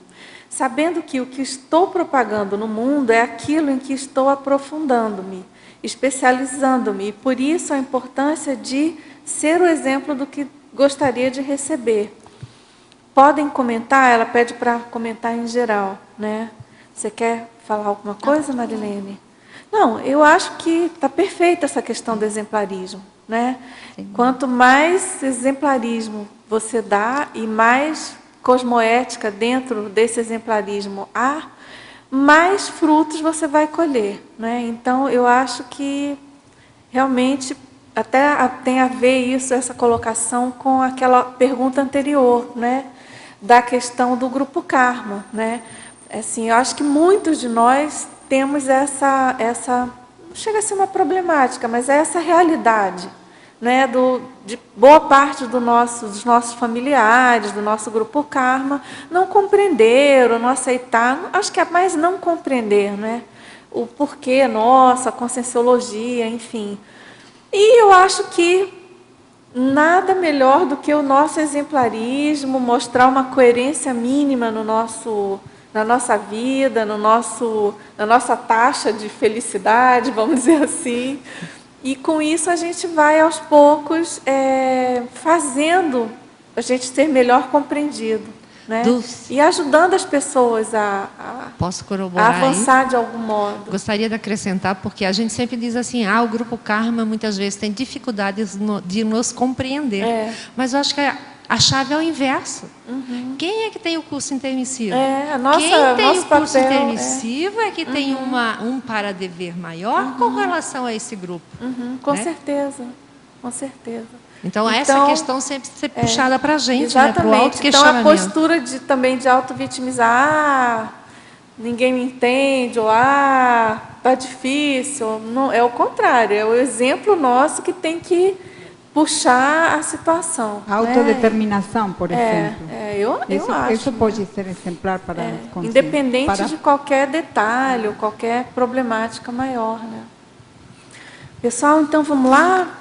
Você quer comentar, Marilene? Quer falar alguma coisa sobre isso? Tá ok? Eu concordo com vocês, o exemplarismo é melhor. Certo. Agora, vamos lá então, professora Marilene. Você poderia colocar alguns exemplos sobre a teoria da coerência central? Na teoriologia, né? Então, a teoria da coerência central, eu encontrei lá no verbete do professor Cristóvão, que ele estava falando sobre o autismo, né? Aquela síndrome de Asperger, que é a pessoa... Então, tem uma psicóloga, ela é alemã, ela trabalhou na Inglaterra, chama Uta Free, e ela desenvolveu essa teoria da coerência central. Ela diz que as pessoas normais, as crianças normais, a partir de uma certa idade, ela vê os detalhes, mas tem essa visão do todo. E algumas pessoas, como os autistas, assim, eles se fixam no detalhe. Então, eles prestam tanta atenção no detalhe que não tem visão de conjunto. Fica assim tudo muito fragmentado. Então, aí eu fiquei transportando para a conscienciologia ou para a sociedade como um todo, a gente fica vendo assim que muitos erros são devido a essa visão fragmentada, né? Às vezes a pessoa ela quer uma coisa boa para ela, só para ela, né? Ela não vê o conjunto e que ela está num conjunto. E essa falta de cosmovisão que tem a ver com a teoria da coerência central, eu acho que se ajusta um pouco assim a esse entendimento da coerência. Certo. Pessoal, agora tem uma pergunta aqui.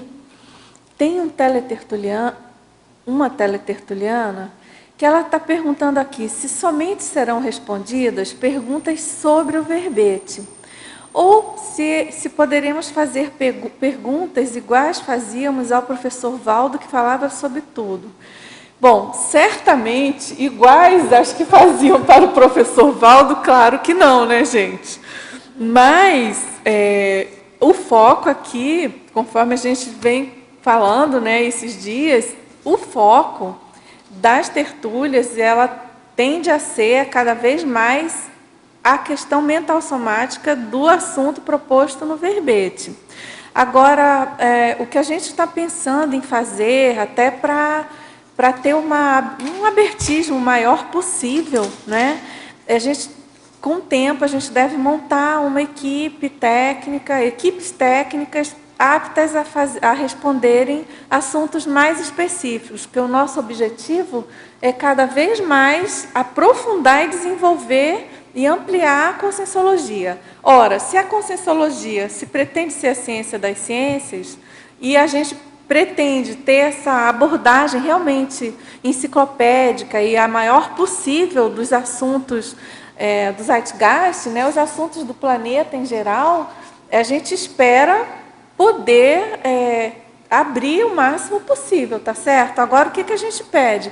Que realmente vocês tentem fazer as perguntas dentro do âmbito do verbete exposto, né? Como eu já falei aqui várias vezes, a estrela do dia é sempre o verbetógrafo, e a gente vai tendendo aí a ampliar cada vez mais com o tempo, né? Como eu falei, colocando as equipes especialistas nas diversas especialidades da conscienciologia. Porque vocês concordam, gente, se alguém quiser complementar, fique à vontade, que, em tese, qualquer pergunta do planeta, ela deveria caber numa resposta de alguma especialização da conscienciologia, tá certo? Então, com o tempo, a gente precisa cada vez mais se instrumentalizando e procurando ter mais competência técnica para essas respostas. Agora, é claro, gente, sem nenhuma mínima pretensão de se igualar com a pessoa específica do professor Valdo, tá certo? Nosso evoluciólogo aí, quase serenão, enfim. Dulce, você quer fazer uma colocação? Eu acho interessante, coisa? Porque a tertúlia é um canal de comunicação de quem está querendo compreender a conscienciologia. Tá? Então é importante poder atender essas demandas das pessoas. Com certeza. Às vezes vai ter questão que a gente não vai saber responder, tá? Porque tem conhecimentos que ainda também estão sendo desenvolvidos dentro da própria conscienciologia. Exatamente. Nenhum problema, ou seja, tendo pessoas e o tema, porque às vezes a pessoa vem e pergunta, qual é a minha PROEX? Né? A gente se depara muito com isso lá na PEX. Tem perguntas que a gente não vai saber responder, a gente pode dar algumas orientações. Nem a gente, até nem ninguém, que a pessoa, né? Will? Não, até para a pessoa poder aprofundar, às vezes um caminho onde ela pode seguir até como estudo. Tá? Então, é interessante até para atender como demanda, porque as pessoas têm essa necessidade. Agora, o bom é ter algumas outras pessoas que são meio coringas, né? Até para poder auxiliar. Porque às vezes é um tema... Como a gente colocou aqui, desde acho que no primeiro dia a gente já falou isso, né? Mas a ideia é justamente ter aí alguns especialistas desses temas mais, vamos dizer assim, mais perguntados ou mais sérios, que tem mais demanda atualmente na conscienciologia, e a gente poder aí com o tempo estar atendendo ao máximo alguém da OIC, de pessoas. Às vezes é um tema que é de consciencioterapia, às vezes a pessoa vai fazer um encaminhamento, ela não vai atender, mas ela vai saber qual é o encaminhamento necessário. Da proexologia, é interessante, às vezes tem muitas demandas. Mas a ideia, né, Will, justamente aqui, a gente pensando em termos de enciclopédia, né, e como eu falei até das equipes do Holociclo, que é tudo muito casado, é tudo muito bem arquitetado, né?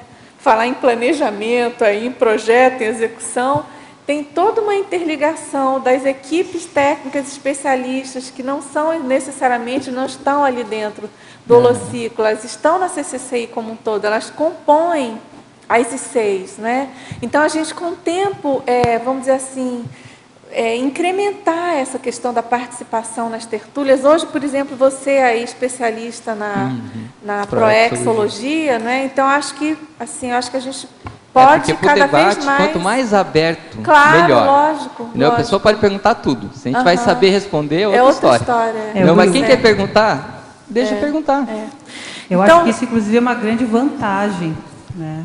Isso é uma vantagem, né? Da gente poder ter mais especialistas, mais gente contribuindo, né? Você vai formando equipes de pessoas que são, cada um de nós tem aí níveis de especialização em áreas específicas que vão poder estar contribuindo de alguma forma. Isso é vantajoso. Tá ótimo. Gente, vamos lá então. A verbetógrafa em culturologia, primeira linha. A superação da cultura das aparências. De que maneira podemos superar essa cultura tão arraigada na SOCIM? É difícil, né? Porque o mais importante seria ter uma cultura de crescimento, uma cultura de autorreflexão, que são as culturas que promovem a mudança de patamar evolutivo. Porque se a gente fica nessa coisa de cultivar as aparências, o aspecto físico, o que é bonitinho, não vai render, não é? Uhum. Eu entendo assim. Não sei se quer complementar, Dulce. Não, acho que está ótimo, está ok. Professora Marilene, quais os desafios enfrentados na convivialidade da SOCIM à medida que avançamos na holocoerência individual? Gente... Você deve ter essa experiência, né? Na SOCIM? Cada vez que a gente vai tendo mais holocoerência, até com os estudos, mesmo não, substancialmente, da conscienciologia, de autopesquisa, autoconscienciometrologia, enfim. A cada dia que você fica mais coerente, na sua convivialidade, a tendência é você ver mais incoerência nos outros, tá certo? Sim, sem dúvida. Eu vejo assim, não é? O que você acha? Não, mas eu não sei, eu vejo assim que quanto mais a gente estuda, mais a gente vê incoerência na gente. Na gente também, claro, em primeiro lugar, e na convivência, sim, claro. E na convivência o também. O foco é a gente, né? Sem isso a gente não veria no outro. Agora, assim, uma coisa que me ajudou muito até chegar aqui agora, porque foi assim, até um susto, eu nem sei como, né? Foram os cursos da Conscius, sabe? Que participar dos cursos da Conscius, do Consciencobar, isso ali dá um upgrade na gente, porque vai aos pouquinhos, né? A dose homeopática, a gente não chega assim a sofrer tanto, então vai caminhando devagarinho para melhor, não é, Tânia?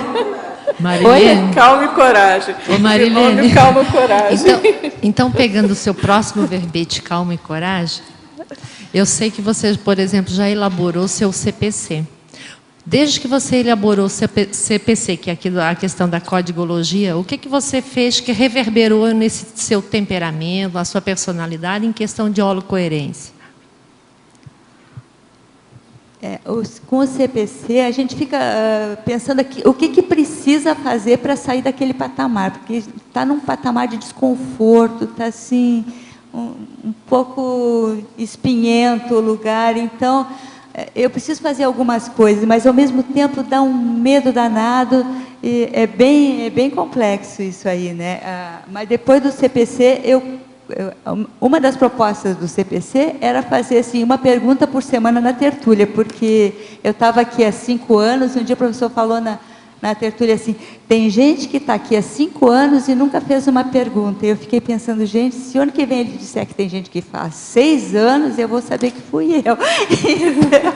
Isso me deixou assim, sem graça, sabe? Aí essa semana ele falou assim de mudez, né? Que o primata não se manifesta, ele fica mudo nos debates, nos encontros, não participa, não contribui. E isso me deixou assim com uma vergonha danada.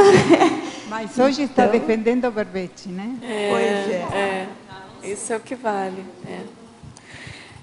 Marilene, então vamos lá. Em Fatologia, na página 10, penúltima linha. Poderia aprofundar a incoerência da autodeserção paradoxal, gerando perdas de oportunidades existenciais? Então, esse autodeserção paradoxal é um verbete da professora Amabel, não é? Onde ela coloca isso assim, no caso, a gente tem, as pessoas têm alguns aportes, têm talentos, têm curso intermissivo, tem uma série de condição, como aqui na CCCI, de produzir, de ajudar em muita coisa, e se abstém de fazer, deserta, não é? Isso é uma perda de oportunidade, né? Com certeza. Mas eu recomendo o verbete dela, que está muito bom, muito interessante. Certo. Pessoal, alguma pergunta? A respeito dos efeitos serexológicos da coerência consciencial, na página 11, em efeitologia. Na Serex, então, à medida que a gente vai aumentando a autocoerência, vai aumentando o nível evolutivo. E na Serex, uma vida após a outra, parece assim que não tem como não ter um efeito, não é? Quando a gente se dá conta de que está fazendo uma coisa absolutamente incoerente e passa a fazer outra mais produtiva, isso tem um efeito até na própria vida, né? Certo? Na página 11, Marilene. Na página 11, no final da fatologia, última linha, um só temperamento e personalidade unissonante. Gostei muito dessa sua frase aqui. Ficou forte, né? Ficou impactante. Assim, a manutenção cosmoética de uma única face, um só temperamento e personalidade unissonante, coerente, Isso, que não desafina, exato. né? Ela tem a mesma forma de se manifestar. É mais como um sinônimo da definição, eu entendo assim. Certo? Muito bom. Obrigada. Muito bom. Pessoal, então vamos encerrando. Eu agradeço a participação de todos, tertulianos, teletertulianos, da professora Marilene. Foi excelente aí seu primeiro verbete. Como diria o nosso mestre Valdo Vieira, aguardamos os 100, né, professora Marilene? E obrigado, então, a todos, tá certo? Então, vamos agora aos nossos comerciais. Obrigada. As pontuações da tertúlia de hoje foram 31 assinaturas no livro de presença, 12 perguntas presenciais e 30 perguntas respondidas online. Hoje temos 4 recados. Marta, curso Técnicas Energéticas Chinesas, Miriam, 5º Fórum da Paradireitologia, Isabel, 3º Encontro de Empreendedorismo, Eucárdio, Debate CAEC. Boa tarde. O próximo fim de semana, nos dias 22 e 23 de junho, será ministrado pelos professores Mário Oliveira e Leonardo Rodrigues o curso prático Técnicas Chinesas Energéticas, no auditório do CAEC. Temas principais: visão chinesa sobre energia, meridianos, centros energéticos, energia através do corpo, grande e pequena circulação, tipos de respiração, posturas facilitadoras. Inscrições na sede da ACIP. Mais informações pelo telefone 2102-1421 ou pelo e-mail acip@acip.com. Obrigada. Gostaríamos de convidar a todos para o 5º Fórum da Paradireitologia, que vai acontecer aqui no CAEC dos dias 8 a 11 de agosto.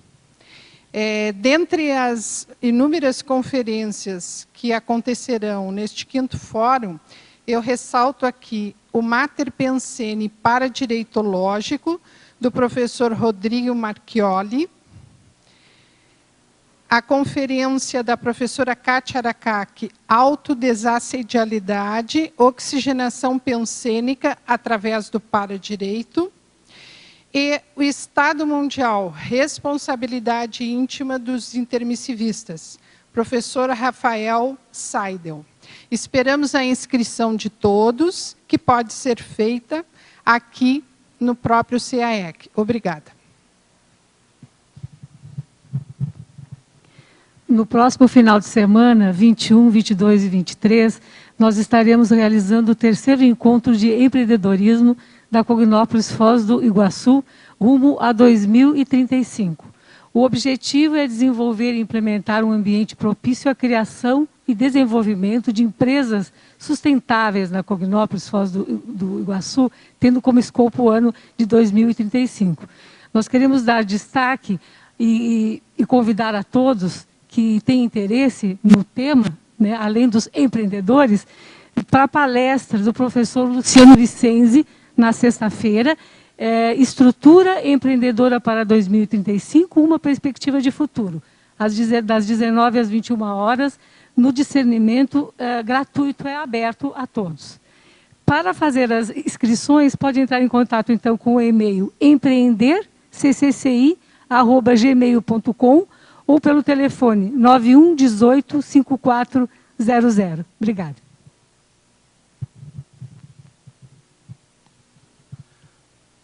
Boa tarde a todos.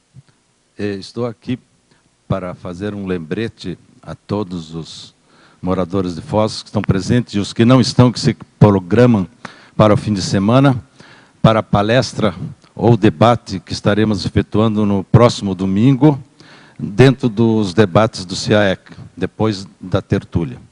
Então, nós falaremos ou debateremos os principais erros gramaticais verificados na CCCI.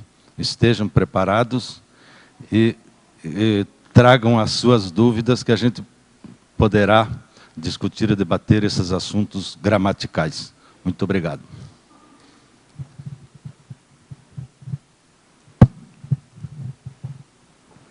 O verbete da manhã é refém do cardiochakra, especialidade psicossomatologia. A verbetógrafa é a professora Ami Belo. Obrigada e boa tarde a todos.